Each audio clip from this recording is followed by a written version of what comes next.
आज से एक पेपर सीरीज़ जो टीजीटी और पीजीटी दोनों के लिए उपयोगी होगी। आप लोग बने रहिए हमारे साथ। ये क्वेश्चन बहुत ही इम्पोर्टेंट हैं और इनके साथ आपको और भी सारी जानकारी दी जाएगी जो परीक्षा के लिए बहुत ही उपयोगी साबित होने वाली है। चलिए फिर शुरू करते हैं। पहला क्वेश्चन है, the killers, the light of the world, father sons and a way you will never be are the story written by. तो ये कहानियाँ, ये शॉर्ट स्टोरी हैं और ये किसके द्वारा लिखी गई हैं? तो ये लिखी गई हैं हेमिंग्वे के द्वारा। हेमिंग्वे जो हैं वो नॉवेलिस्ट भी थे, शॉर्ट स्टोरी राइटर थे और जर्नलिस्ट थे। बाकी जो तीन हैं इसमें जीबी शाह, कमला दास, इजैकिल, ये लोग शॉर्ट स्टोरी नहीं लिखते हैं। इसमें सबसे पॉपुलर नाम जो है वो हेमिंग्वे का। हेमिंग्वे एक अमेरिकन राइटर हैं और ये जो इनकी शॉर्ट स्टोरी होती थी मेनली वो स्क्रिबनर मैगज़ीन, ये अमेरिकन मैगज़ीन है, स्क्रिबनर मैगज़ीन में पब्लिश होती हैं। और इसमें जो है द किलर्स और बाकी the light of the world, ये जो इनके शॉर्ट स्टोरीज़ हैं, इसका एक कैरेक्टर है निक एडम, जो कि काफ़ी फेमस है और एग्ज़ाम में आता रहता है। और ये क्वेश्चन भी पूछा जाता है कि निक एडम किसका कैरेक्टर है, तो वो हेमिंग्वे का एक फेमस कैरेक्टर है, निक एडम। चलिए फिर हम शुरू करते हैं अगला question. Madeline and Porphyro are characters from. अब ये क्वेश्चन भी काफ़ी इम्पोर्टेंट है और ये जो मैडलिन एंड प्रोफेरो हैं ये फेमस कैरेक्टर किस पोएम्स के हैं ये देखना है। तो इसमें इंडिमियन जो है, इंडिमियन में नहीं है। इंडिमियन इसमें इसलिए नहीं है क्योंकि इसमें जो कहानी है वो सिंथिया की है। सिंथिया और इंडिमियन की कहानी है। ये पोएम 1818 में आती है और इंडिमियन की एक फेमस लाइन है जो सबको याद होगी, a things of beauty joy for ever. ठीक है, उसमें ये लोग नहीं आती हैं। हाइपीरियन जो है ये एक इनकम्प्लीट वर्क है किट्स का। ये इसको वो कंप्लीट नहीं कर पाए थे। जो इसमें टिटाइनोमेसिया जो है इसका कॉन्सेप्ट इसमें मिलता है, ये इसमें भी ये नहीं होगा। ये आता है आपका the ewe of the Saint Agnes में। Eve of the Saint Agnes ये ये किट्स का फेमस पोएम है और ये 1819 में लिखी जाती है। इसमें सिंथिया, मैडलिन और प्रोफेरो, सिंथिया तो इंडिमियन में आती है, उसमें मैडलिन एंड प्रोफेरो जो है ये the ewe of the Saint Agnes में ये कैरेक्टर आते हैं। और ये जो ईव ऑफ सेंट एग्नेस है जनरली 20 जनवरी को शायद ये मनाया जाता है और ये पोएम जो गोथिक स्टाइल में लिखी गई है। इसमें ऐसा माना जाता है कि इस फेस्टिवल के जिस दिन ये फेस्टिवल होता है उस दिन अगर एक यंग लेडी अपने बेडरूम में अपने बेड पे नेकेड होकर के अगर वो सोती है तो उसको सपने में, नींद में उसका होने वाला फ्यूचर हस्बैंड उसको दिखाई देगा। इसका eve of the Saint Agnes में ये कॉन्सेप्ट है जिस पे ये पोएम लिखी गई है। चलिए फिर हम आगे बात करते हैं तीसरे क्वेश्चन पे। तो तीसरा क्वेश्चन आपका है, who called Lamb gentle hearted Charles. Gentle hearted Charles, तो ये जगजाहिर है कि चार्ल्स और एक जो है कि बहुत मतलब ये इनको एसिस्ट के रूप में इनको जाना जाता है, प्रिंस ऑफ एसिस्ट इनको माना जाता है। और इनकी बहुत ख़ास दोस्ती थी कोलरिज से। कोलरिज और ये क्राइस्ट हॉस्पिटल कॉलेज में ये लोग मिलते हैं और शुरू से ही ये दोस्त रहते हैं ये लोग, और इनमें काफ़ी गहरी दोस्ती होती है। और कोलरिज ही इनको जो है जेंटल हार्टेड चार्ल्स बोलते हैं। कोलरिज की एक पोएम है शायद, this line true brown my prison करके इनका एक कोई पोएम है, जिसमें ये चार्ल्स लैम को जेंटल हार्टेड चार्ल्स बोलते हैं। तो इसमें हो जाएगा आपका कोलरिज। फिर आपका आता है अगला question, for a life of sensation rather than of thought, who said this. ये क्वेश्चन जो है काफ़ी इम्पोर्टेंट हैं और ये क्वेश्चन आपको बहुत हेल्प करेंगे। जो है इसमें कई सारे कॉन्सेप्ट भी इन सारे क्वेश्चन में हैं, जैसे for a life of sensation rather than of thought. अब ये जो है एक किड्स का जो है एक किड्स को शौक कह सकते हैं, वो उनको लेटर लिखने का शौक कह सकते हैं। वो लेटर लिखते थे अपने दोस्तों को, अपने भाइयों को, वो सबको लेटर लिखते रहते थे। तो वो अपने लेटर लिखते हैं जो है अपने एक दोस्त को, और उसका नाम देते हैं, या फिर वो लेटर को नाम नहीं, बाद में नाम दिया जाता है the authenticity of the imagination, ये एक टाइटल दिया जाता है उस लेटर को। और ये लेटर अपने फ्रेंड को लिखते हैं, और उसमें ये जो है इस लाइन का जिक्र करते हैं, for a life of a sensation rather than of thought. तो इसमें आपका जो है किड्स सही है। फिर अगला जो क्वेश्चन है वो है, in which year did the novel the old man and the Sea received the Pulitzer Prize for fiction. तो आप लोग को या सबको ये चीज़ तो पता हो गया कि old man and sea Hemingway का एक जो है फेमस वर्क है, और इसमें जो कहानी है वो सेंटियागो एक बहुत फेमस कैरेक्टर जिनके बारे में हमको लग रहा है लगभग सबको मालूम होगा। ठीक है, वो एक क्यूबियन फिशरमैन होते हैं, और एक वो फेमस मछली होती है मार्लिन को की खोज में वो 84 दिन तक जो है समुद्र में बिता देते हैं।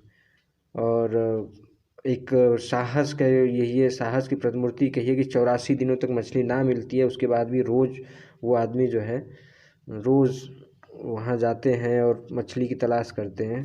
84 दिन तक उनको कोई मछली नहीं मिलती है, इसके बाद भी वो हारते नहीं हैं। इसकी एक फेमस लाइन है, ये मैन कैन बी डिफीटेड। देखिए मैं वो लाइन भूल रहा हूँ, आप लोग को याद आया तो हमको कमेंट करिएगा। तो वो फेमस लाइन है, मैं भूल रहा हूँ थोड़ा सा, आप लोग बताइएगा। इसमें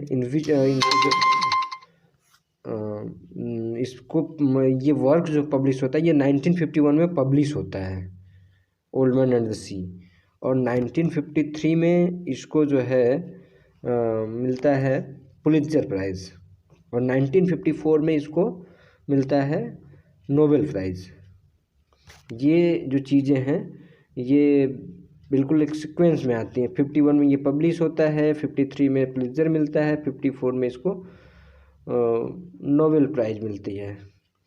और ये जो वर्क है इसको नोवेला बोला जाता है, टाइप ऑफ ये एक नोवेला है। नोवेला क्या होता है दोस्तों? नोवेला होता है मतलब एक ऐसा वर्क जो शॉर्टर देन नोवेल हो और लॉन्गर देन शॉर्ट स्टोरी हो। और जनरली इटली में जो है इसका जो मीनिंग होता है इटालियन, ये वर्ड जनरली इटालियन वर्ड है, जिसका मतलब होता है कोई ऐसी स्टोरी जो सच्चाई पे बेस्ड ऑन फैक्ट। तो ये वो चीज़ें हैं। अच्छा, इसमें एक चीज़ और आता है, सेंटियागो को जो है जब 84 दिन तक उसको कुछ मछली नहीं मिलती है, फिर वो खाली जाता है और आता है, जाता है और आता है, तो उसके लिए एक वर्ड यूज होता है, सलाओ। ये वर्ड सलाओ का मतलब होता है वर्स्ट फॉर्म ऑफ अनलकी, वो एकदम अनलकी मान लिया जाता है। तो इसमें सही क्वेश्चन आंसर होगा 1953। फिर हम लोग चलते हैं अगले क्वेश्चन पे। ये अगला क्वेश्चन है आपका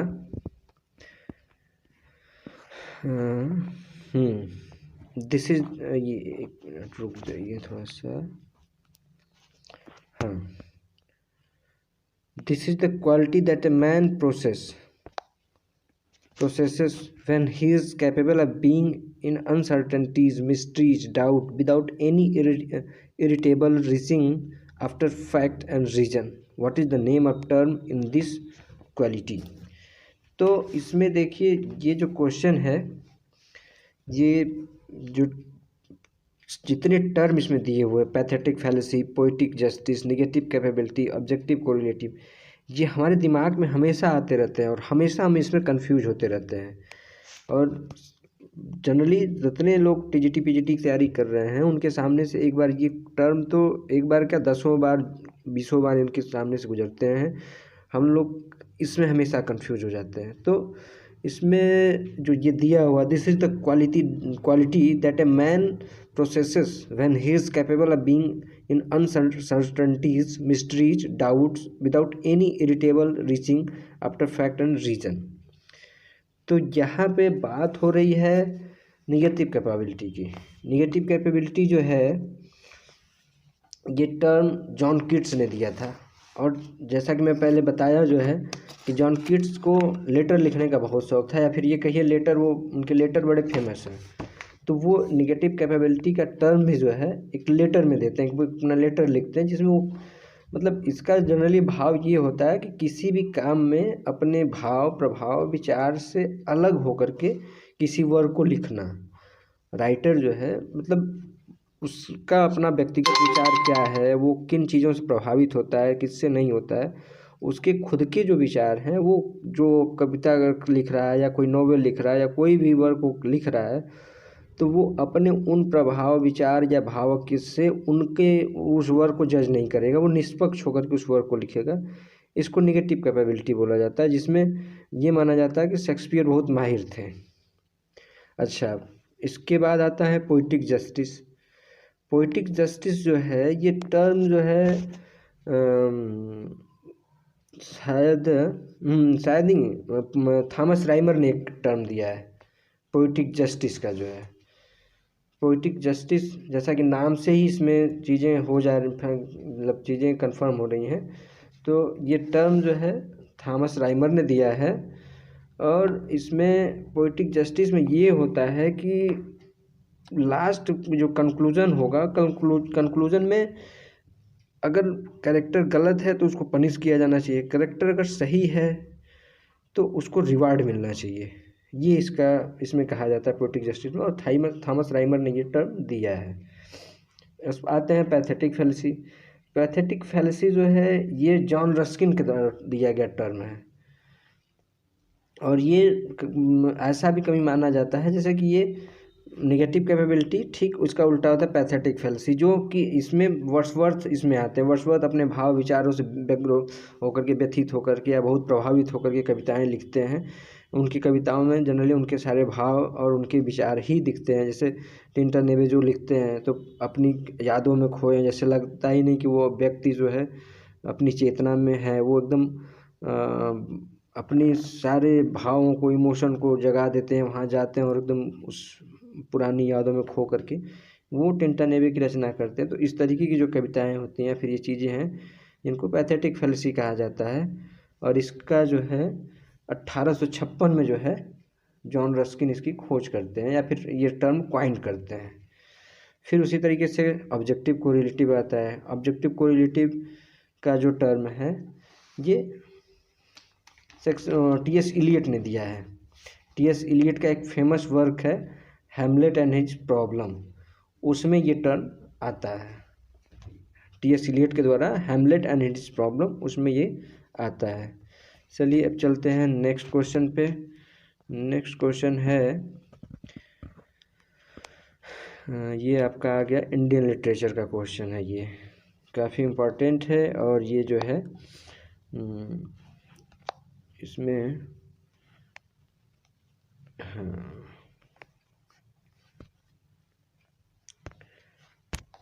ये है the original title of Gauri, a novel by Mulk Raj Anand. ये एक बड़ा फेमस नॉवेल है, और इसमें जनरली बात जो की जाती है वो इंडिपेंडेंट एग्जिस्टेंस की बात होती है। गौरी जो है एक महिला करेक्टर है, और इसमें एंशिएंट मिथ को डाला गया इस नॉवेल में, और मिथ को लेकर के इसमें दिखाया गया एक महिला जो है सामाजिक कुरीतियों को और उनसे प्रभावित होकर के कैसे उसका जीवन प्रभावित होता है, ये सारी चीज़ें इसमें दिखाया गया है। इसमें ये जो महिला हैं गौरी, इनके हस्बैंड का नाम रहता है पंछी, और इनकी एक मदर इन लॉ भी होती हैं। इसमें एक फेमस कैरेक्टर कर्नल महेंद्र होते हैं। और इसमें जो है इस महिला को बेच दिया जाता है।